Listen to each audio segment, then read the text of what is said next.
आपने कभी यह सोचा है कि 31 दिसंबर को रात्रि 12 बजे ऐसा क्या होता है कि नया वर्ष शुरू हो जाता है?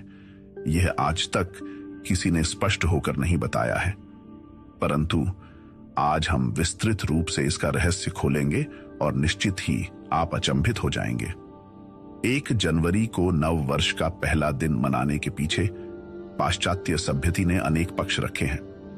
कुछ लोग कहते हैं कि चूंकि जीसस क्राइस्ट का जन्म 25 दिसंबर को हुआ था, उसके ठीक 7 दिन बाद 1 जनवरी को उनका सर्कमसिशन हुआ था, तो इस अवसर को मनाने के लिए 1 जनवरी को वर्ष का प्रथम दिवस मनाया जाता है, परंतु इसके पीछे कोई ठोस प्रमाण नहीं है। अगला पक्ष यह है कि जानुस, जो एक रोमन देवता है और जो स्वर्ग एवं नर्क के द्वार खोलता है, उसके नाम पर रोमन शासकों ने जनवरी को वर्ष का पहला माह घोषित किया, परंतु इसमें भी 1 जनवरी के विषय में कोई जानकारी नहीं है। किसी भी दिन को वर्ष का पहला दिन घोषित करने हेतु या तो उस दिन ग्रह नक्षत्रों का कोई नया योग हो, या तो उस दिन कोई इतिहास की कोई घटना या दैवीय चमत्कार हुआ हो, या तो उस दिन मौसम में अचानक से कोई परिवर्तन आता हो। आजकल हम जो कैलेंडर प्रयोग में लाते हैं वह ग्रेगोरियन कैलेंडर है। 1582 से पहले रोमन जूलियन कैलेंडर का प्रचलन था।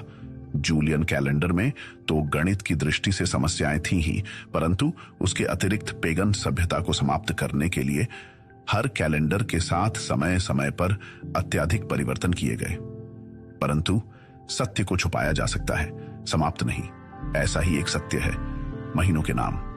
लैटिन गिनती और संस्कृत गिनती को ध्यान से देखें, दोनों एक समान है।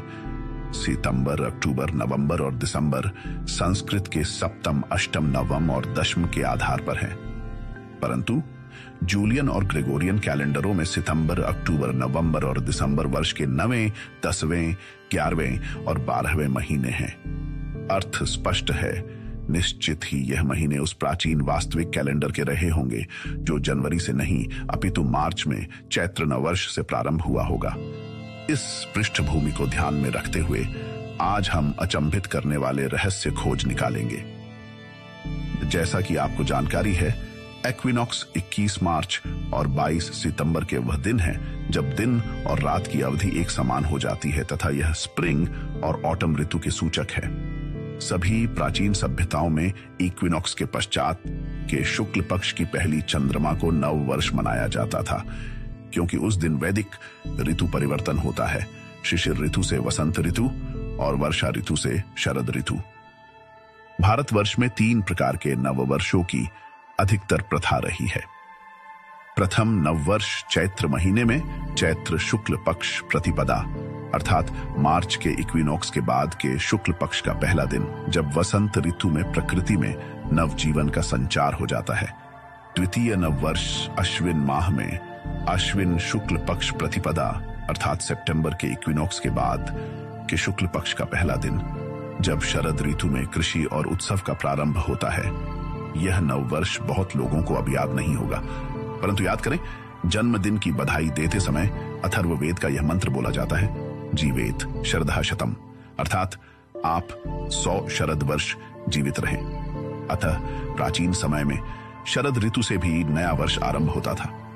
तृतीय नववर्ष सूर्य की मेष राशि में प्रस्थान, जब 13-14 अप्रैल को सूर्य पहली राशि मेष में प्रवेश करता है, उस समय सौर वर्ष का प्रारंभ होता है और इसे मेष संक्रांति भी कहते हैं। सौर संप्रदाय के लिए यह अत्यंत महत्वपूर्ण दिवस है और याद करें कि यूरोप के पैगन भी अधिकतर सौर संप्रदाय के थे। Christianity.com स्वयं ही बता रहा है कि वह हिंदुओं की तरह विभिन्न देवी देवताओं, प्रकृति पुरुष में विश्वास करते थे। 1582 तक अधिकतर पेगन लोग शुक्ल प्रतिपदा को चैत्र नववर्ष और मेष संक्रांति को सौर नववर्ष के रूप में मनाते थे। आपको जानकर आश्चर्य होगा कि 1582 में जूलियन कैलेंडर के अनुसार 25 मार्च को चैत्र शुक्ल प्रतिपदा थी, अर्थात चैत्र नववर्ष।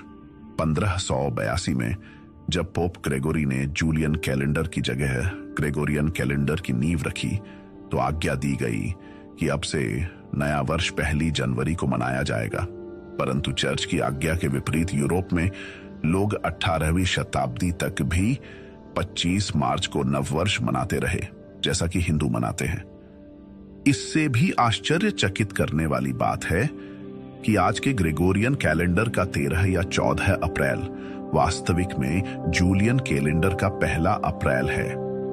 अतः इसीलिए 1 अप्रैल को सौर नव वर्ष मनाने वाले लोगों को रोकने के लिए उन पर विभिन्न अत्याचार तो किए ही गए तथा मानसिक रूप से अपमानित करने के लिए अप्रैल फूल का प्रचलन बढ़ाया गया। व्यंग कसकर यह बताया गया कि वह मूर्ख है जो 1 जनवरी के स्थान पर 1 अप्रैल को सौर नव वर्ष मना रहे हैं। इसलिए अगली बार अप्रैल फूल मनाने से पहले एक बार अवश्य सोचिएगा। अब हम अंतिम गुत्थी सुलझाते हैं कि 1 जनवरी को ही क्यों नववर्ष रखा गया, किसी और तिथि को क्यों नहीं। जैसा कि पिछली वीडियो में बताया जा चुका है कि 4वीं शताब्दी में रोमन शासक कॉन्स्टेंटिन ने क्रिश्चियनिटी को स्टेट रिलीजन घोषित किया था। उस समय 25 दिसंबर को मकर संक्रांति थी, जिसे यूरोप में सैटर्नालिया कहा जाता था तथा सूर्य और शनि उपासना की जाती थी। कॉन्स्टेंटिन के आदेश पर 25 दिसंबर को जीसस का जन्मदिन घोषित किया गया था और उससे 8वें दिन अर्थात 1 जनवरी को बाइबल के आधार पर जीसस के सर्कमसिजन को नव वर्ष के रूप में उत्सव मनाने का आदेश दिया गया। परंतु अधिकतर लोग मार्च और अप्रैल में ही चैत्र नवरात्रि और मेष संक्रांति को नव वर्ष के रूप में मनाते गए। रोमन शासक कॉन्स्टेंटिन के आदेश के पश्चात अब 1564 में फ्रांस के राजा चार्ल्स ने एडिक्ट ऑफ रूसिलॉन से फ्रांस में सब प्रकार के नववर्ष समाप्त करके 1 जनवरी को नववर्ष का पहला दिन घोषित कर दिया, क्योंकि लोग अभी भी पुराने रीतियों से नववर्ष मना रहे थे। इस आदेश से उत्साहित होकर तथा अप्रैल माह के सौर नववर्ष और 25 मार्च के चैत्र नववर्ष को समाप्त करने के लिए पोप ग्रेगोरी ने जानूस माह के पहले दिन अर्थात 1 जनवरी को रोमन साम्राज्यों में नववर्ष घोषित कर दिया। परंतु पोप और शासकों की अवहेलना में 18वीं शताब्दी तक यूरोप के अधिकतम देश 25 मार्च को ही नववर्ष मनाते रहे। इससे निपटने के लिए 1750 में इंग्लैंड के संसद में अधिनियम लाया गया, जिससे इंग्लैंड और उसके अधीन देशों में नववर्ष 25 मार्च से बदलकर 1 जनवरी को मनाने का आदेश पारित हुआ। अर्थात 1582 में जूलियन कैलेंडर को ग्रेगोरियन कैलेंडर से बदलने से और 1 जनवरी को नववर्ष का पहला दिन बनाने की घोषणा से यूरोप की प्राचीन पेगन अथवा हिंदू सभ्यता के चैत्र नववर्ष, सौर नववर्ष और मकर संक्रांति तीनों का दमन करने का प्रयोजन था। आज के समय 31 दिसंबर को रात्रि 12 बजे ऐसा कुछ भी नहीं होता है कि निशाचर की तरह रात्रि को जागकर आप 1 जनवरी को नव वर्ष का आगमन मनाएं। हिंदू नव वर्ष प्रामाणिक और वैज्ञानिक तथ्यों पर आधारित है। अब निर्णय आपका है।